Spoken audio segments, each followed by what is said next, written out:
저는 오늘 여러분들께 현대 금융 시스템의 필수적인 부분이 된 파생상품이라는 도구의 기원을 찾아보고자 합니다. 선물 옵션은 정말 사람을 패가망신시키고 공매도는 다시 없을 악한 행위일까요? 이름도 어렵고 이해도 안 되는 파생상품은 은행가들이 욕심을 채우기 위해 나온 것이었을까요? 역사를 보면 아니었던 것 같습니다. 선물과 스왑 그리고 옵션 등으로 이루어진 파생상품은 인간의 욕망을 채워주기 위해 나온 것이 아닌 불확실한 미래와 자연재해로부터 스스로를 보호하기 위한 조상들의 지혜였습니다. 농부들은 흉년 등으로 발생할 리스크를 상인에게 전가하는 대신 미래에 발생할 수익의 일부를 포기했습니다. 반대로 상인은 전가받은 리스크와 함께 농부가 포기한 미래에 발생 가능한 수익을 가져왔습니다. 이를 통해 농부는 안전하고 확정적인 수익을, 상인은 위험하지만 높은 수익을 얻을 수 있었습니다. 이러한 파생상품의 초보적 형태에 대한 최초의 증거는 기원전 1800년 메소포타미아로 거슬러 올라갑니다. 타임머신을 현대 이라크에 위치한 고대 바빌로니아 문명으로 되돌려 보겠습니다. 상인과 농부들이 물물 교환을 하는 분주한 시장 풍경을 상상해 보세요. 이 무렵 바빌로니아의 농부라면 농작물을 재배하고 가축을 키우고 있을 것입니다. 농부의 생계는 성공적인 수확이나 건강한 가축에 달려 있습니다. 하지만 아시다시피 고대의 농사는 위험을 수반합니다. 악천후나 해충으로 인해 농작물이 실패할 수도 있고 가축이 병에 걸릴 수도 있습니다. 만약 여러분이 농부라면 그 당시에는 농작물을 담보로 돈을 빌리는 것이 일반적인 관행이었습니다. 하지만 농작물이 실패하면 어떻게 될까요? 대출금을 상환할 수 없게 되어 곤란한 상황에 처할 수 있습니다. 그렇다면 해결책은 무엇이었을까요? 바로 지금 우리가 선도계약이라고 부르는 파생상품의 초기 형태가 등장합니다. 고대 버전의 선도계약은 다음과 같이 작동했습니다. 현대의 은행과 비슷한 역할을 하는 상인이 대출을 제공하는 데 동의하고 홍수나 가뭄과 같은 통제할 수 없는 사건으로 인해 농작물이 피해를 입는 경우 대출금을 탕감해 주는 것입니다.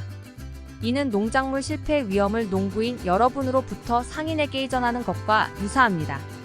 고대 바빌로니아의 번화한 시장, 뜨거운 태양 아래 상인, 농부 그리고 동물들의 소음 속에서 현대 금융 파생상품의 씨앗이 심어졌다는 것을 상상해 보세요. 성공적인 수확의 잠재적 보상 대신 작물 실패의 위험을 감수하기로 한 상인의 계약은 본질적으로 현재 우리가 파생상품으로 이해하는 것의 원시적 형태였습니다. 이러한 초기 계약은 리스크 관리의 시대적 필요성을 보여줍니다. 초기 문명부터 현대 경제에 이르기까지 인류는 삶에 내재된 불확실성 속에서 확실성을 제공하기 위한 혁신적인 방법을 모색해 왔음을 보여줍니다.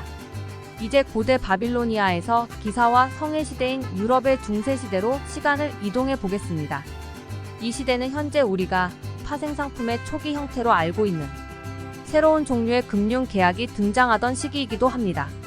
이 시기에 상인이 되었다고 상상해 보세요. 양털을 구매하여 그것을 배로 운송하고 있는데 지금부터 몇 달이 지나야 도착할 예정입니다. 현명한 상인이라면 양모 가격이 그 사이에 많이 변할 수 있다는 것을 알고 있습니다. 배송이 도착할 때쯤 양모 가격이 하락하면 어떻게 될까요? 손실을 보게 될 것입니다. 바로 이때 이 시대의 파생상품인 선도계약이 등장합니다. 간단히 설명하자면 선도계약은 앞으로 이 날짜에 이 가격으로 이 물건을 사겠다고 약속하는 것입니다. 예를 들어 몇 달 후에 양모가 도착하면 정해진 가격에 양모를 구매하기로 하는 선도계약을 체결할 수 있습니다. 이렇게 하면 양모 가격 변동으로부터 고객을 보호할 수 있습니다. 중세의 해상 상인들에게도 같은 원리가 적용되었습니다. 그들은 종종 미래에 인도될 상품에 대한 가격을 오늘 합의했습니다. 이는 바빌로니아 농부들이 사용했던 선도 계약과 유사하며 시간이 지남에 따라 경제의 필요에 맞게 금융 아이디어가 어떻게 진화하는지를 보여주는 분명한 예입니다. 경제 역사의 미로 속에서 조상들의 발자취를 따라가다 보면 중세가 단순히 기사와 성의 시대가 아니었음을 알 수 있습니다. 또한 현대 금융 시스템의 기초가 마련되던 시기이기도 했습니다. 부두, 시장, 상인 사무실에서 체결된 선도 계약은 오늘날 세계에서 중요한 역할을 하는 금융 파생상품의 초기 형태 중 하나였습니다. 시계를 좀 더 많이 감아 사회, 경제적으로 큰 변화를 겪었던 17세기 일본으로 순간 이동해 봅시다.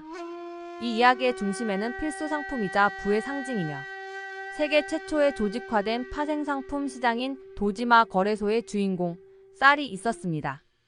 여러분이 일본의 쌀 농부라고 상상해 보세요. 이제 막 농작물을 심었고 수확할 준비가 되려면 몇 달이 걸릴 것입니다. 수확 시점에 쌀 가격이 어떻게 될지 모른다는 위험이 있습니다. 가격이 급격히 떨어지면 큰 손실을 입을 수 있습니다. 1697년 오사카에 설립된 도지마 쌀 거래소에 들어가 보세요. 이 거래소는 선물 계약이라는 새로운 유형의 계약을 도입했습니다. 중세시대의 선도 거래가 장외에서의 개인과 개인 간의 거래였다면 17세기 일본의 선물 거래는 도지마 거래소가 모든 거래를 관리 감독하였습니다. 농부는 쌀을 수확할 때 특정 가격에 상인에게 쌀을 팔겠다고 약속할 수 있습니다. 이제 시장에서 쌀 가격이 어떻게 되든 가격 하락으로부터 보호받을 수 있습니다. 이것은 혁명적이었습니다. 처음으로 농부, 상인, 심지어 쌀로 월급을 받던 사무라이들도 쌀값 변동에 따른 위험을 관리할 수 있게 되었습니다. 그들은 미래에 얼마를 벌고 얼마를 지불해야 할지를 알고 재정 계획을 더 잘 세울 수 있었습니다. 이제 사무라이나 상인의 관점에서 생각해 봅시다. 미래에 쌀이 필요하다는 것을 알고 있지만 가격이 오를까 봐 걱정이 됩니다. 그래서 미래 날짜에 정해진 가격으로 일정량의 쌀을 구매하는 선물 계약을 체결합니다. 이렇게 하면 쌀값 상승에 대비할 수 있습니다. 이 도지마 쌀 거래소는 금융 역사의 판도를 바꾼 사건입니다. 선물 계약의 사용을 공식화하여 금융 파생상품의 조직적인 거래의 시작을 알렸습니다. 17세기 일본에서 탄생한 이 혁신적인 시장은 오늘날 우리 주변에서 볼 수 있는 복잡하고 정교한 금융 시스템의 선구자였습니다. 19세기로 넘어가면 1848년 시카고 상품 거래소가 설립되었습니다. 이곳은 사람들이 모여 상품을 사고 팔 수 있는 장소였습니다. 처음에는 옥수수, 밀, 귀리 등 실제 실물 상품을 거래했습니다. 이를 현물 거래라고 하며 파생 거래와는 정반대의 개념입니다. 하지만 이런 방식으로 상품을 거래하는데 역사적으로 문제가 있어 왔다는 것을 이제 모두가 알 수 있지요. 이러한 상품의 가격은 날씨, 수요, 공급 등과 같은 다양한 요인으로 인해 예측이 매우 어렵고 변동이 심할 수 있습니다. 이로 인해 농부, 제분업자, 제빵사 등 해당 산업에 종사하는 사람들은 사업 계획을 세우기가 매우 어려웠습니다. 이 문제를 해결하기 위해 시카고 상품 거래소는 사람들이 미래에 대한 거래를 할 수 있도록 허용하기 시작했습니다. 이를 현물 거래와 반대되는 파생 계약, 특히 선물 계약이라고 합니다. 예를 들어볼게요. 밀을 재배하려는 농부라고 가정해 봅시다. 지금이 봄이라면 가을이 되어야 밀을 수확할 수 있습니다. 수확할 때쯤 밀 가격이 떨어질까 걱정됩니다. 그래서 구매자와 선물 계약을 체결합니다.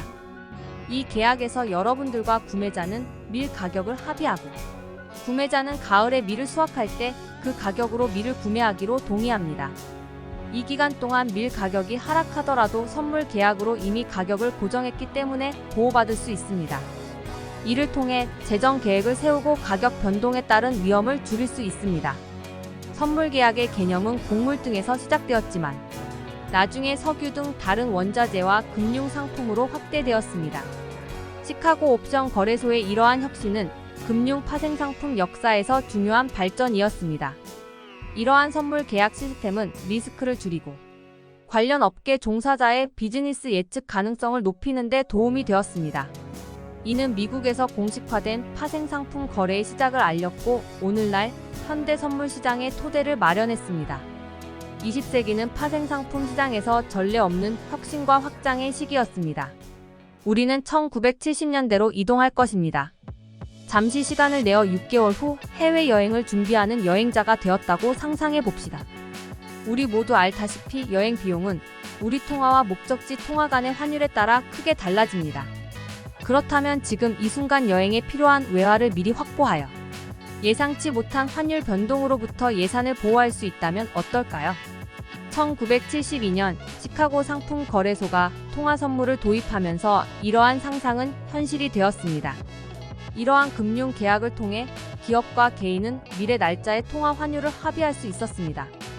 비유적으로 말하자면 여행에 필요한 외화를 오늘의 환율로 예약하여 예측할 수 없는 환율 변동으로부터 자신을 보호할 수 있게 된 것입니다.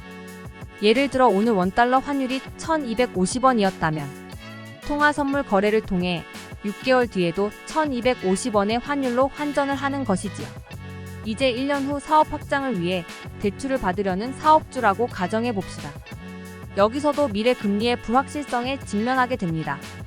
내년에 금리가 크게 상승하여 계획했던 대출이 훨씬 더 비싸진다면 어떻게 될까요?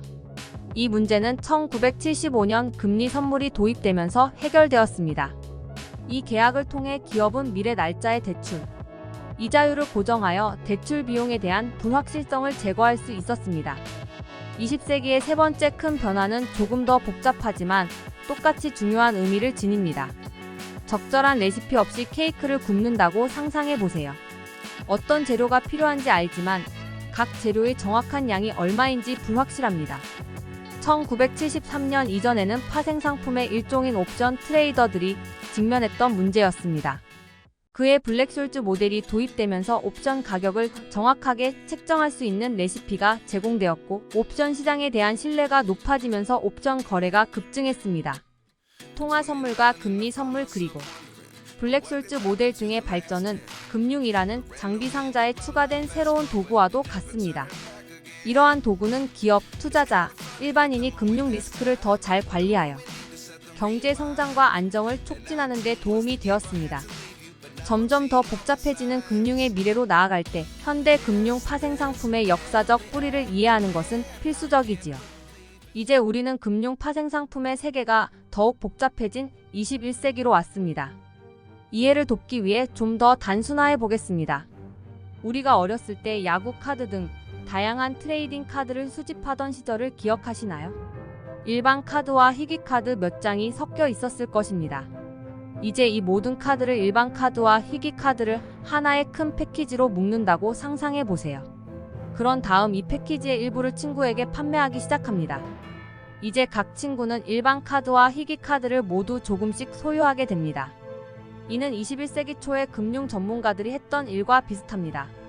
그들은 위험성이 있는 주택담보대출과 그렇지 않은 주택담보대출을 하나의 큰 패키지로 묶어 부채담보부증권, 줄여서 CDO라고 불렀습니다. 모두가 이것이 좋은 아이디어라고 생각했습니다. 서로 윈윈할 수 있을 것 같았죠.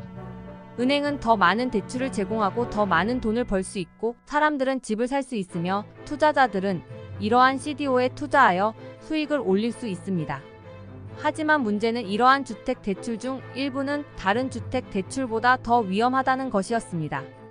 안타깝게도 상환 능력이 없는 사람들에게 대출이 제공되었습니다. 야구 카드를 기억하시나요? 더 가치가 높을 것으로 예상되는 희귀 카드가 가짜로 판명되면 어떻게 될까요? 패키지의 가치가 떨어지겠죠. 이 CDO도 마찬가지입니다. 많은 위험 대출이 부실화되기 시작하자 CDO의 가치는 크게 떨어졌습니다. 그리고 많은 사람과 은행이 이 CDO에 투자했기 때문에 2007과 2008년 금융위기가 발생했습니다. 이 위기는 우리에게 경각심을 불러일으켰습니다. CDO와 같은 금융 파생 상품이 유용할 수 있지만 제대로 관리하고 이해하지 못하면 위험할 수 있다는 것을 보여주었습니다. 이로 인해 이러한 복잡한 금융 상품에 대한 규제와 규칙이 강화되어 다시는 이러한 위기가 발생하지 않도록 예방할 수 있게 되었습니다. 파생 상품의 발자취를 따라 걸은 이번 여행 즐거우셨나요? 때로는 안전한 방파제로, 때로는 위험천만한 불꽃과 같은 파생 상품은 앞서 보았다시피 옵션, 선물, 선도, 수합 등의 형태로 이루어져 있습니다. 용어들이 생소하고 어려울 수 있어요. 하지만 4,000년 전 우리의 조상들이 자연스럽게 만들었던 삶의 일부였고 현대를 살아가는 우리들도 알게 모르게 파생 상품을 거래하고 있습니다. 다음 영상부터는 다양한 파생 상품을 우리들 삶의 이야기로 풀어가 보도록 하겠습니다. 감사합니다.